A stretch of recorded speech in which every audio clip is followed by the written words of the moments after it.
Dramatic developments in Tehran on Monday. Many wondered if Iran's opposition movement was dead, the so-called Green Movement that burst onto the scene after the 2009 presidential elections.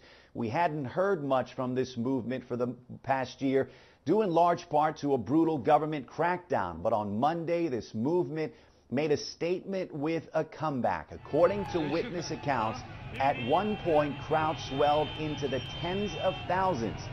Video clips of the protests have been posted on YouTube. It was often the cat and mouse game that we saw last year in these protests when they were at their peak. Security forces often chasing protesters away. Anti-government chants like "death to the dictator."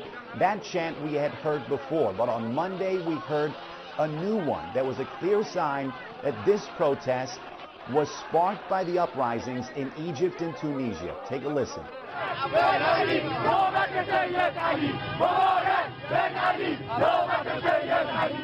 The protesters there essentially chanting, "The former leaders of Egypt and Tunisia are gone. Now it's time for Iran's supreme leader to be gone."